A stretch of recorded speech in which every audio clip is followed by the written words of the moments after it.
In the White Feather, the morning fog clung to the Philippine mountains like a burial shroud as Staff Sergeant William White Feather Henderson adjusted the makeshift scope on his M1 Garand. April 1945. The war was supposedly winding down, but nobody had told the Japanese holdouts entrenched in the caves above Luzon's remote valleys. Henderson earned his nickname not from any Native American heritage. He was a quiet farm boy from Nebraska, but from the single white feather he kept tucked behind his helmet band, a memento from his grandmother's pillow that somehow survived 2 years of island hopping.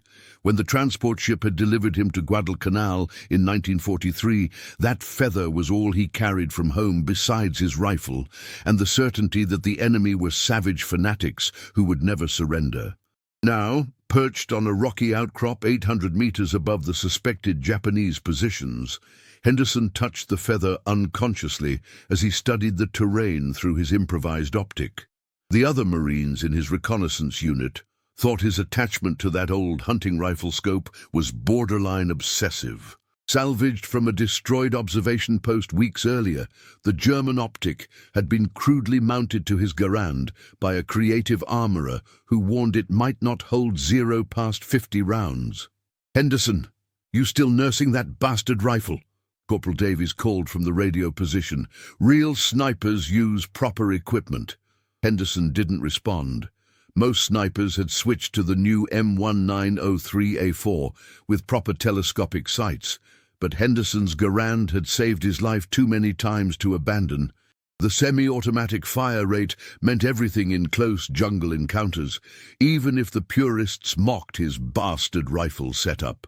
Lieutenant Morrison, fresh from officer candidate school, had been particularly vocal about Henderson's unconventional methods during their pre-dawn briefing. "Real marksmen don't need 8 rounds, Morrison declared, polishing his pristine Springfield with its factory scope. "1 shot, 1 kill. That's precision." "Oid," the lieutenant spoke endlessly about proper shooting fundamentals learned on manicured ranges back in California, where targets didn't shoot back and the biggest danger was sunburn. But this morning, Morrison's textbook knowledge would prove fatally inadequate. The mission seemed routine: locate and mark Japanese positions threatening the supply route to advancing army units. Intelligence suggested a squad-sized element, maybe 12 soldiers, using cave systems to launch hit-and-run attacks on convoy traffic. Henderson's team would observe, report coordinates, and withdraw for an artillery strike. Clean, simple, safe. Through his scope, Henderson watched Morrison's squad moving down the mountain trail toward the suspected caves. The lieutenant led with parade ground confidence, his Springfield slung precisely across his shoulder. Behind him, 12 Marines followed in textbook formation, their equipment regulation clean, despite weeks in the field. The morning air carried the scent of tropical vegetation and the distant smell of wood smoke from the caves below. Henderson adjusted his scope and began methodical observation of the target area. The white feather stirred in the mountain breeze, and he remembered his grandmother's hands tucking it into his pocket the day he left for training.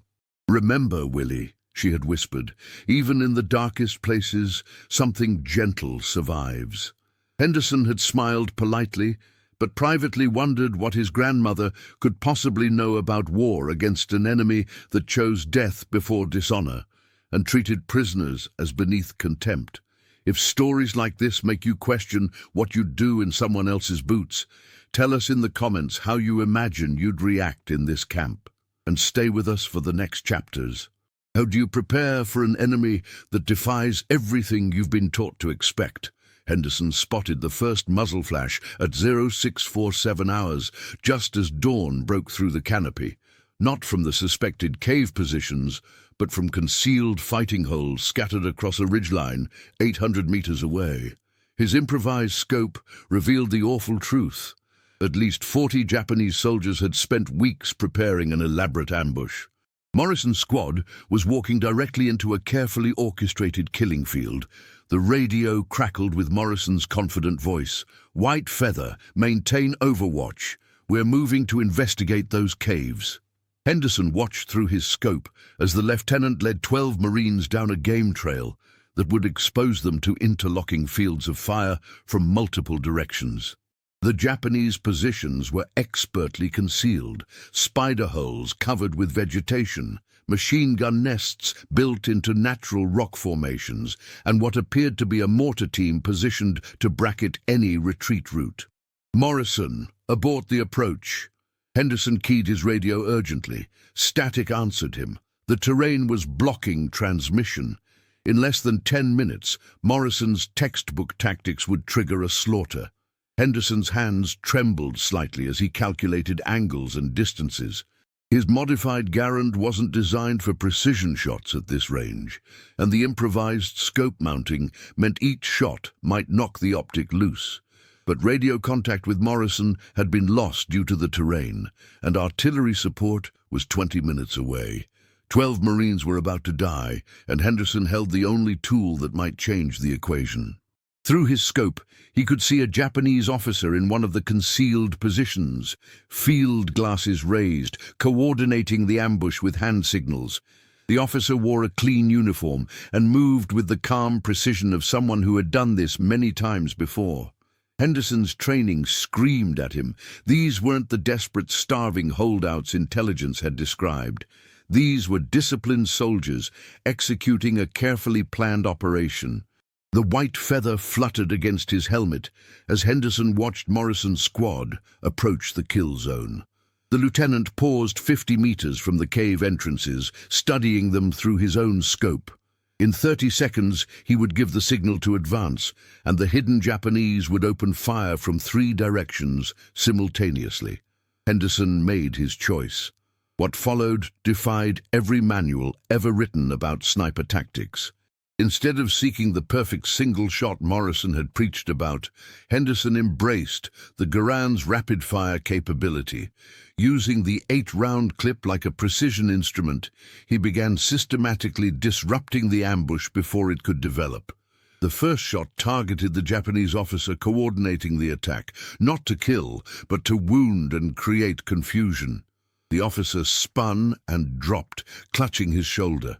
Immediately, the carefully orchestrated ambush began to unravel as subordinates tried to take command. Henderson's second and third rounds struck radio equipment visible through his scope. The fourth shattered a machine gun sight assembly. Each shot forced Henderson to quickly re-zero his scope, compensating for the mounting's instability by instinct and experience rather than calculation. The white feather in his helmet band fluttered in the mountain breeze as he worked with mechanical precision, turning Morrison's despised spray-and-pray weapon into a surgical instrument of battlefield control. The Japanese soldiers, expecting to massacre an unsuspecting patrol, instead found their carefully planned ambush collapsing under precise harassment from an impossible angle. What would you have done with 8 rounds and 20 lives hanging in the balance? Unable to locate Henderson's position, the Japanese soldiers began firing wildly at shadows, revealing additional positions to his scope. The 5th and 6th rounds eliminated 2 more machine gun crews. The 7th disrupted a mortar team preparing to bracket Morrison's position. Henderson's 8th shot, the Garand's distinctive ping as the empty clip ejected, struck a cache of grenades, creating an explosion that triggered a minor landslide and sealed one of the cave entrances. In less than 4 minutes, using a weapon his own officers had mocked and tactics no manual recommended, Henderson had transformed a planned massacre into a confused rout. Morrison's squad, hearing the distant gunfire, took cover and called for artillery support that arrived to find scattered Japanese forces fleeing through the jungle rather than disciplined soldiers executing an ambush. But it was what Henderson saw through his scope during those 4 minutes that would haunt him for decades. As the Japanese soldiers broke cover and retreated, Henderson glimpsed something that contradicted every briefing he'd received about the enemy. One wounded soldier, barely 18 years old, was helped to safety by 2 comrades who exposed themselves to Henderson's potential fire. They moved with the same care Henderson had seen Marines show for their own wounded. Another soldier, retreating past a small shrine hidden among the rocks, paused to bow quickly before disappearing into the jungle. The gesture lasted only seconds, but Henderson recognized something achingly familiar. A son keeping faith with home, even in defeat. Most disturbing of all was the Japanese officer Henderson had wounded. As his men carried him away, the officer looked directly at Henderson's position, somehow intuiting where the shots had come from. Instead of rage or hatred, the man's face showed only the weary recognition of one professional soldier acknowledging another's skill. The after-action report listed no American casualties and noted the disruption of a significant enemy position. But Henderson never filed the detailed account of his shooting sequence, and Morrison, shaken by how close his squad had come to annihilation, quietly stopped criticizing improvised weapons and unorthodox methods. That evening, as Henderson cleaned his rifle at the temporary base camp, Morrison approached him. "How did you know?" the lieutenant asked quietly. "Know what, sir?" "That they weren't just cave-dwelling fanatics, that they were—" Morrison struggled for words. "That they were soldiers." Henderson looked up from his rifle, the white feather visible behind his helmet band. "Same way I'd know if someone was watching our boys through a scope, I suppose." 3 days later, a Red Cross representative arrived at the base camp. A thin, serious man named Dr. Wagner, who had been documenting conditions throughout the Pacific Theater. He carried a worn leather satchel and spoke with the careful neutrality of someone who had seen too much suffering on all sides. "I'd like to interview some of your men about recent engagements," Dr. Wagner told the commanding officer, "for my reports on adherence to international protocols." Henderson watched the doctor set up his portable typewriter in the mess tent and wondered what kind of report would capture what he'd seen through his scope. The careful way enemy soldiers tended their wounded, the brief moment of respect between combatants, the recognition that propaganda had prepared none of them for the reality of fighting other human beings who simply wore different uniforms. "Do you think you'd cling to what you were taught back home, or to what your own eyes see in a place like this? Comment which side you'd lean toward, and share this episode with someone who loves real human stories from history. When do you stop seeing enemies and start seeing soldiers?" Dr. Wagner's interview sessions began the next morning. Henderson found himself summoned to the mess tent, where the Red Cross representative sat behind a small folding table, his typewriter keys clicking steadily as other Marines recounted their experiences. "Staff Sergeant Henderson, please sit down. I understand you were the Overwatch marksman during the engagement 3 days ago." Henderson settled into the wooden chair, unconsciously touching the white feather behind his helmet band. The tent smelled of coffee and the lingering dampness that never quite left anything in the Philippine climate. "Yes, sir. Provided covering fire for Lieutenant Morrison's patrol." Dr. Wagner's fingers paused over the typewriter keys. "The reports I've read describe unusually precise shooting at extreme range. 8 rounds, multiple targets neutralized, minimal casualties inflicted. That's remarkable marksmanship." "Just doing my job, sir." "Of course. But I'm curious about your observations of enemy behavior during the engagement. Did you notice anything unexpected?" Henderson studied the doctor's face. Wagner's eyes held the same weary recognition Henderson had seen in the wounded Japanese officer, the look of someone who had witnessed the gap between what people were told and what actually happened. "They fought like soldiers," Henderson said finally. "Professional, disciplined, helped their wounded." "That doesn't surprise you?" Henderson thought about the briefings, the propaganda films, the certainty he'd carried from Nebraska about savage fanatics who preferred death to surrender. It should have. Dr. Wagner made notes but didn't type. "In your opinion, Staff Sergeant, do you believe enemy forces in this theater are conducting themselves according to military protocols?" The question hung in the humid air. Henderson knew the expected answer, the one that supported the narrative about barbaric enemies who deserved no consideration. But he also knew what he'd seen through his scope. From what I observed, sir, they conducted themselves as soldiers. They had wounded, and they cared for them. They had positions to defend, and they defended them professionally. When the situation became untenable, they conducted an organized withdrawal. Dr. Wagner resumed typing. Thank you, Staff Sergeant. One final question. If you encountered these same soldiers again, would you approach the engagement differently? Henderson touched the white feather again, remembering his grandmother's words about something gentle surviving even in dark places. I'd still do my job, sir, protect my men, but I might not be so surprised by their humanity. That night, Henderson couldn't sleep. He walked the perimeter of the camp, thinking about the young Japanese soldier who'd been helped to safety, the brief bow at the shrine, the officer's look of professional recognition. Somewhere out there in the darkness, those same soldiers were probably tending their wounds and preparing for the next engagement, just like American forces did. The white feather stirred in the night breeze as Henderson stared toward the Japanese-held territory. For the first time since enlisting, he wondered what those soldiers had been told about Americans, what propaganda had prepared them to see monsters where they found other young men far from home. A week later, Dr. Wagner departed with his completed reports. Henderson never learned what became of his testimony, but he noticed that subsequent intelligence briefings spoke less about fanatic devotion and more about disciplined enemy forces following conventional military doctrine.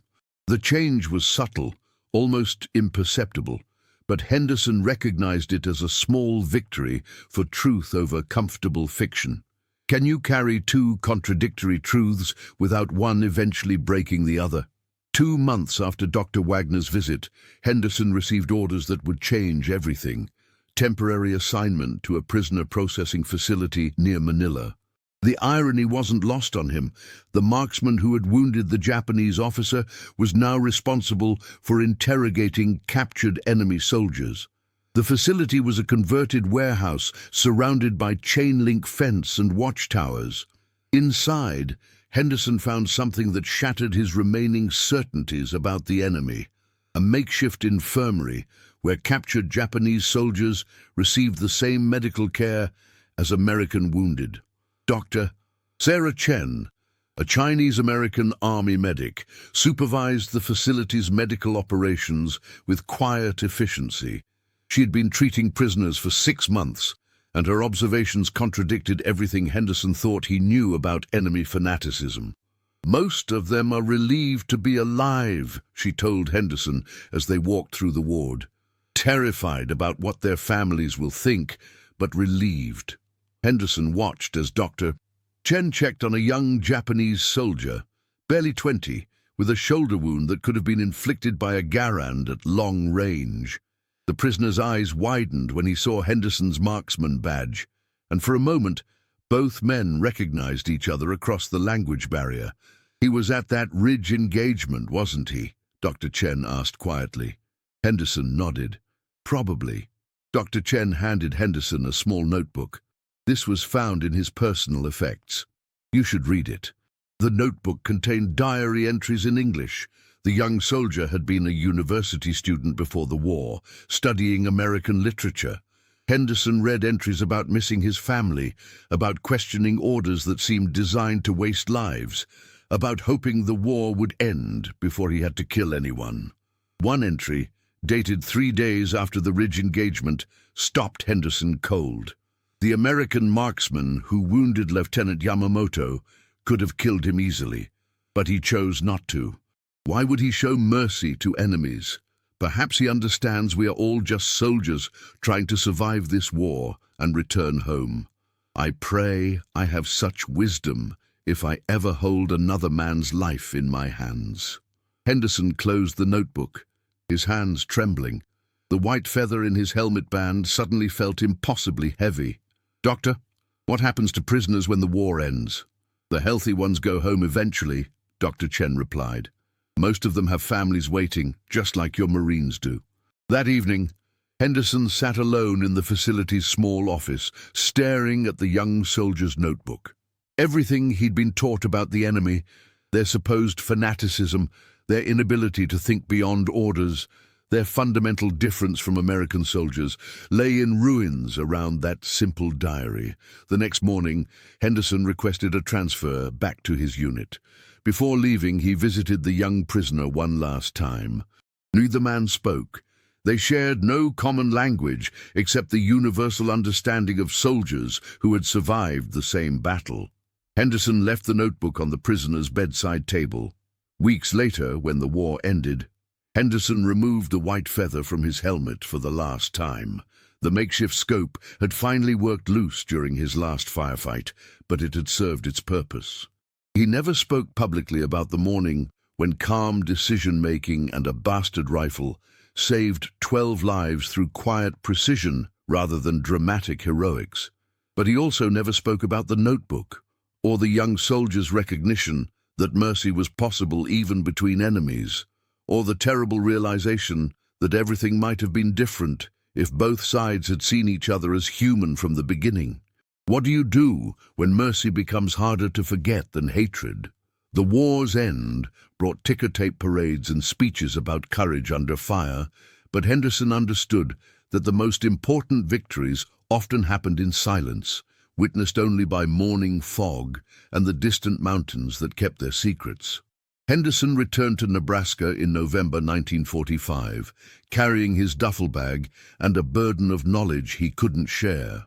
His family welcomed him as a hero, neighbors wanted to hear war stories, and local newspapers ran articles about the farm boy who became a crack marksman in the Pacific. But when they asked about the enemy, Henderson found himself offering careful half-truths. They were tough fighters, he would say, professional soldiers, most of them. He never mentioned the notebook, or the young soldier who understood mercy, or the terrible discovery that wars might be shorter if both sides recognized their shared humanity instead of constructing elaborate myths about the other's inherent evil. His grandmother, now 86 and still sharp, sensed something unspoken in her grandson's homecoming. "You kept the feather," she observed one evening, as Henderson sat on her porch, staring across the Nebraska wheat fields. Henderson pulled the white feather from his pocket. It was yellowed now, fragile from 2 years in the Pacific, but somehow intact. "Yes, ma'am. Did it help you remember what I told you? About something gentle surviving even in dark places?" Henderson considered the question. "It helped me remember, Grandma. But the real lesson came from someone else entirely. Someone I was supposed to think of as an enemy." She waited for him to explain, but Henderson couldn't find words for what the notebook had taught him. That recognition of shared humanity might be the most dangerous truth a soldier could carry home. Years passed. Henderson married, raised children, ran his family's farm, and served as a deacon in the local church. He never became the kind of veteran who regaled young people with combat stories. When pressed about his wartime experiences, he would say only that he had learned the difference between necessary and unnecessary killing.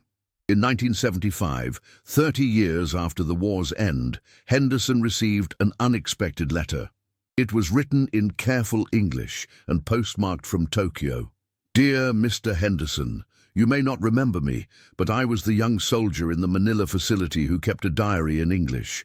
Dr. Chen helped me locate your address. I wanted to thank you for returning my notebook and for the mercy you showed at the Ridge engagement.